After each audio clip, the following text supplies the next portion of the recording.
Welcome to Bridging of Ages. My name is Dan Mendelevitz. Today we're talking about accepting each other's work styles. Previously, on other shows, we've led up to this and we've talked about the difficulties, and today we're going to try to take a little more positive spin and see how you can build on what you've learned so far and learn to accept each other's work styles. First, it all starts with acceptance. Now, that sounds like a nice, easy sentence, but however, that's not so easy. We all like to do things a certain way. It's a little easier to do it our own way than to adapt to other people's way of doing that. And as we've talked about, there's many ways we can get into that, learning about how other people communicate, accepting that they may not communicate the same way you do, finding a nice middle ground in order to make that happen. This is vital in the workplace and your organization so that you're not talking past each other. And if you're open to that acceptance, that is really going to help pave the way to make this all work. So, as I said, we're looking forward today. We're going to be talking about positive ways that you can accept and utilize the differences within your teams, within your organization, in order to make them more productive. And I believe you will find that they will be even more innovative. And that helps with your success and your bottom line. So let's look at some strategies for acceptance and appreciation. And there are policies and practices that have to be put together. We have to be open to dialogue and feedback. And we have to recognize and leverage the different strengths that people have. Just because you're younger or older doesn't mean you don't have something to contribute. And as we've talked about frequently on our shows, when you start to meld these, they become even more powerful. So, what are some of the strategies that you can put together? Well, when you bring in somebody who is a bit older or somebody who is younger, set up a cross-generational mentoring. Mentoring works best when you have the opportunity to both learn. And there's even a term now called reverse mentoring. We've talked about it before, where the younger person mentors the older person. But remember, we are not our age. So SHRM, the HR organization, did a study, and they found that 70% of companies that have these kind of inclusive policies have an increase in engagement and retention with their employees. But at the same time, what they found is only 23% of those same organizations really have those policies, which is interesting because the people who administer it know they can do it better, but their policies and the way that people interact actually keep less than a quarter of them able to do this. So you need to find ways to share the perspectives, reduce misunderstandings. And how do we do this? We can have regular feedback loops. We can, as we've talked about before, find better ways to communicate. You have to find that common ground. Because what a lot of people forget is the people that we sell to or what the organization serves often are very different and diverse in their ages. And if our teams don't reflect what our customers are, we are missing a lot of what they're looking for. So if you can set up these regular feedback loops, some of that comes from mentoring, some of that becomes part of the way you can talk to each other. But as I said, it really starts with acceptance. And if you're willing to accept that there's a different way to do it, you can really help. And in that same study that we talked about, they said when you start to have these feedback loops and share perspectives and find ways to work within the misunderstandings that a lot of times come from the language and style of work, um, you can get you can improve that communication by at least 25%. Now that's significant. So, are you leveraging those distinct skills that each person has and each age has? And if you're not, then you're missing a lot. Because remember, we've talked about a lot of helping your productivity and helping your innovation. So, the people doing your talent management really need to look at what they find are strengths. And when they look at that strength based deployment, it really helps that development. And within that same study, they found we have a 28% boost in performance in those organizations that have those type of inclusive policies. So how can we go forward with this? Be a translator between age and groups. So I had an opportunity. I was working with a large project that was between a business unit and the IT technical people. First off, as you can imagine, the communication between these two groups was difficult to start with, but there also was quite an age disparity. The people on the business side tend to be a little older, the people on the IT side tended to be younger. So I had the dual difficulty of having to have them talk to each other in different business languages as well as different ways of communicating. And I had a lot of experience running technical projects and running projects on the business side.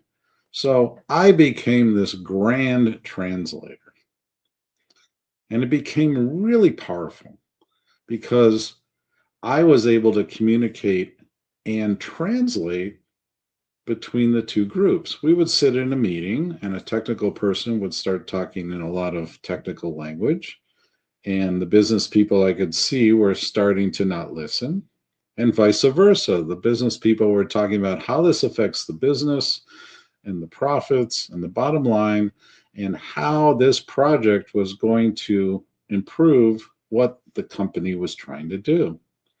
And there wasn't necessarily an understanding of that on the technical side of the divide there. One of the ways I did this is I kind of mixed them up.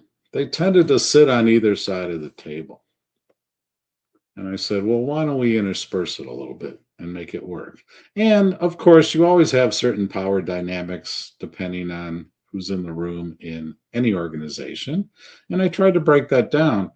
But what became really powerful and what I found I could do really well is be the translator, finding different ways of explaining the same thing to a person who communicates differently. So it wasn't just in the business and technical sense, we also had the experiences on different age levels. And as we've talked about, it was really important. We had a very successful project. We actually saved the company a lot of money, built in a lot of efficiency. The interesting part about it was after the project was done, I was able to set up how it was going to be maintained going forward and how we would bring in new features. And because the people in the various departments now knew how to communicate with each other, it went much smoother, much smoother. And it was very helpful for both sides. And as I told the folks on the IT side, I said, it's really important you understand what the business needs are of this. And I also told the business folks, you can't just ask for anything that you want because somebody has to make it work, keep it secure, and make sure it actually benefits the company within the budgets that you've allocated them. So this became a very successful project because I became that translator between the ages and the groups. So let's look at how we can harmonize intergenerational collaboration because it gives us better creativity and satisfaction and engagement, and it really strengthens the organization. And as we've seen with the innovation, it really becomes much more adaptable. And as I talked about in that program and project that I ran, it became extremely adaptable and they were actually able to move forward. What was nice is to see those two teams learn how to work together with such a different perspective to start with and harmonize that collaboration. So, as we've talked about, take these very generational perspectives and get them on the table, get them out front. You need to make sure that people in that group are all getting a chance to contribute, as we all have. And I was that guy. I was the guy who sat back and didn't contribute and had ideas and let other people speak for me. And then I learned that no, my ideas are also important. And what I found when I was managing it is I made sure to look for those people who weren't speaking up. And sometimes you have to just speak to them on the side individually and say, look, I value what you're going to bring to this meeting, but you need to speak up in order to move forward. And then I would make space for them. So the important thing is we improve the engagement of everybody once we bridge these divides, and we became more innovative and more productive. So it's really gives you a competitive advantage if you have the opportunity to get everybody to contribute. Obviously, in most organizations, somebody is appointed to, be in charge of that project and responsible for it. But how do you do that? Do you do it with a soft touch or do you do it with a hammer? And I prefer to do it with a soft touch because I think it's much more important. I don't want to override ideas that other people have because I don't have a monopoly on the best way to do things or the truth of that project. And once I opened myself up and allowed other people to contribute, that worked. So I'm really big on building consensus.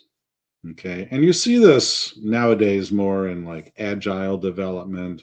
It really is more about a consensus and finding a way to move forward together, not taking too big a chunks so that you can actually get something accomplished, so that people have that sense of satisfaction as they move forward.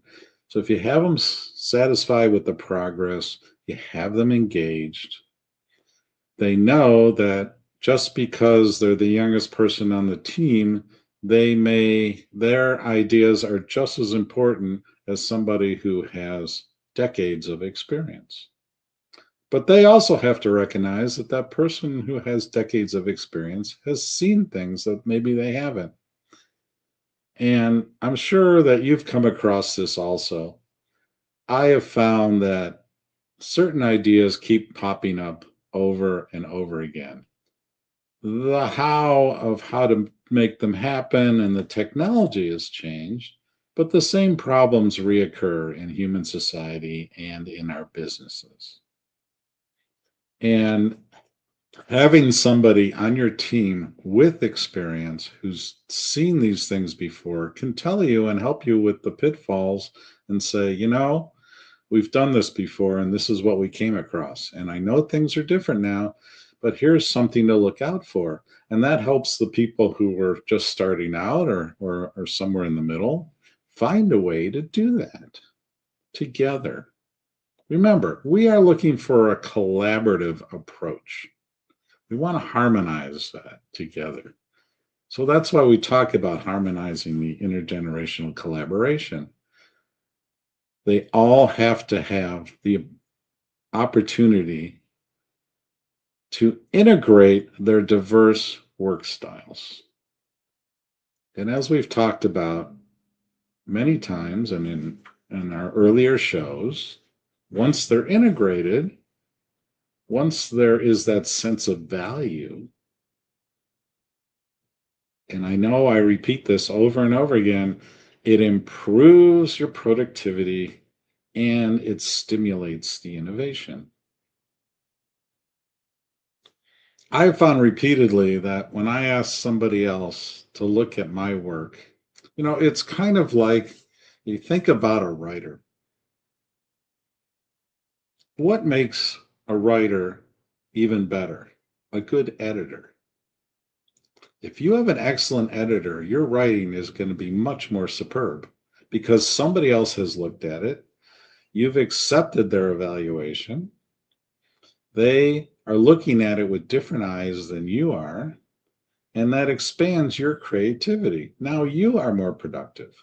So if we look at that in the workplace or in the organization or even a volunteer organization, we can use that same concept. We can edit it. We can build consensus. We can take the various diverse work styles and integrate them. Okay? So now we get back to acceptance. So we're going to foster the acceptance and appreciation for differing approaches. And how do we do that? We've talked about we have to understand and appreciate everybody's unique work style because not everybody does it the same.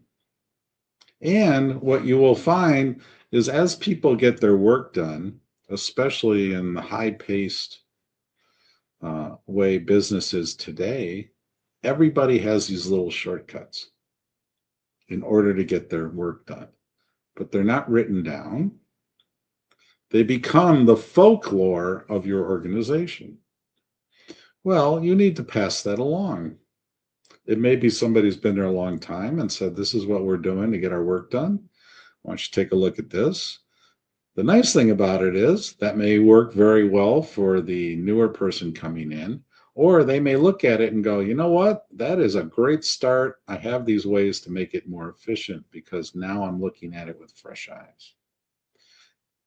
And so they can roll that back to the person, back to acceptance. If you won't accept change, then it's not going to work. So we all have to be able to adapt and to change. And we can't make assumptions that just because you've been in the workforce for several decades, you can't change anymore. That's not the case. Remember, we've seen everything.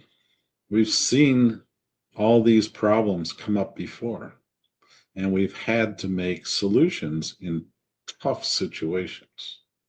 That doesn't mean we have the monopoly on the truth, but we should recognize and accept the experience of those who've gone through it.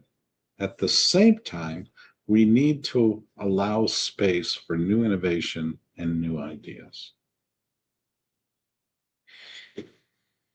So really address those challenges openly, leverage all those individual strengths, and that will allow you to build a resilient and innovative workplace for the future. After a word from our sponsor, we will come back and talk about some action items that you can do in order to implement some of the things we've talked about on today's episode.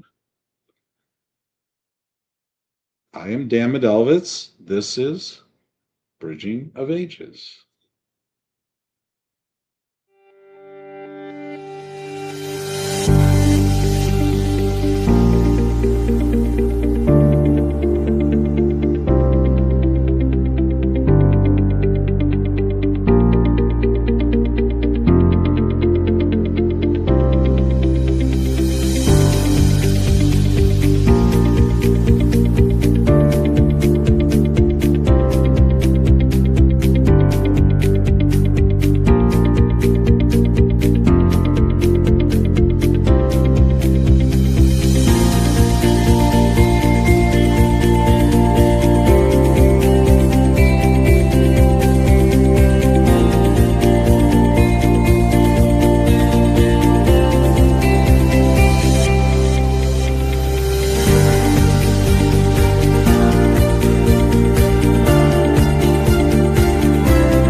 Welcome back. I'm Dan Mendelevitz. If you're just joining us, this is Bridging of Ages. We're going to talk about some action items that you can do that will enable you to really appreciate and accept each other's work styles. Action item 1, appreciate those unique work styles. I've seen on my teams, and I've fallen into this myself, where I'm not appreciating what the other person brings to the table. We have to be open to that. We have to be open to constructive criticism, and we have to be open to what I talked about earlier, that editing of the writing, that opportunity to make it even better. And everybody approaches it differently, different communication styles and everything. But as we've talked about this show and earlier shows, we want to bring together a common place where we can communicate and collaborate. So look at your unique work style and look at the unique work styles of those on your team, your organization, and your business. And make note for yourself how you can appreciate and learn from how somebody else looks at it with a different perspective. Action item number 2, leverage individual strengths.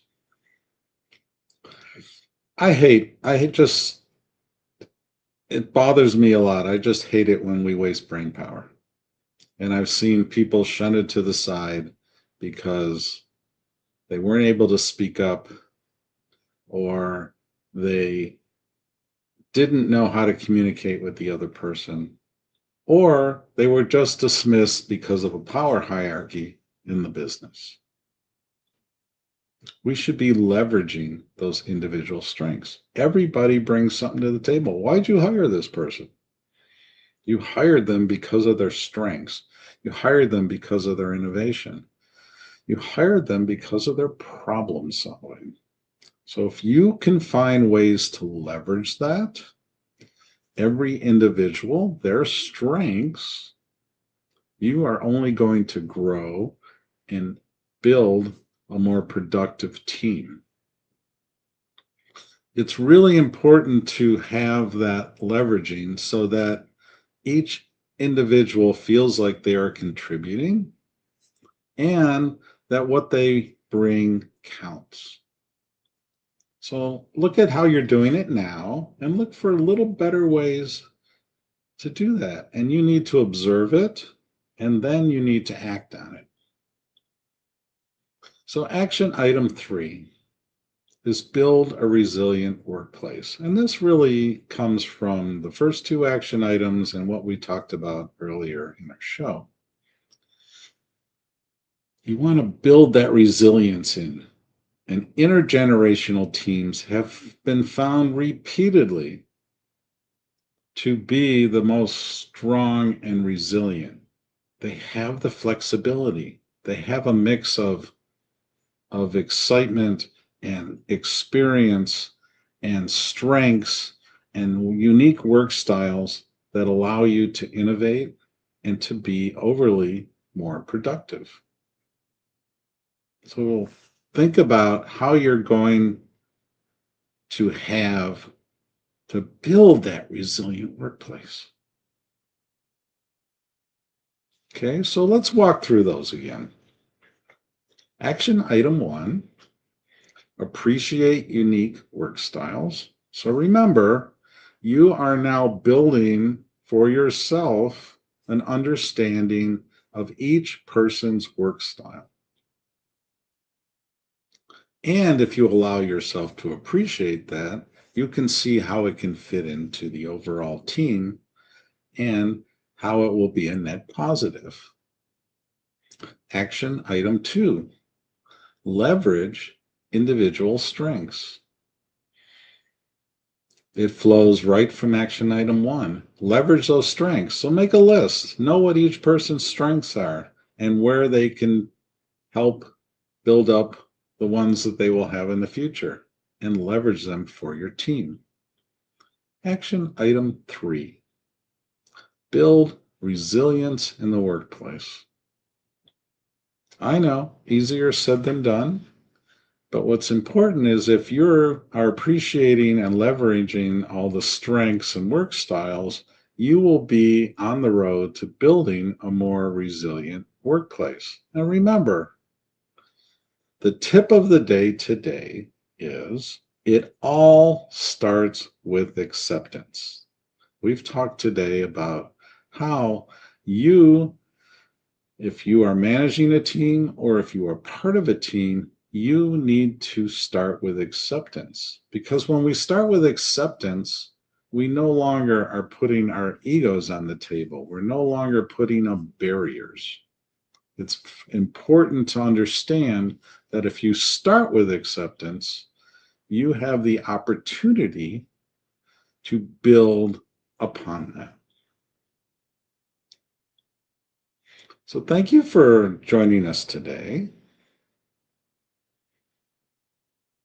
This has been Bridging of Ages. My name is Dan Mendelevitz. Ask you to please subscribe to my YouTube channel, and we have the QR code for you there. We'd love to have you come back and join us. And remember, invest in brain power, fuel brilliance.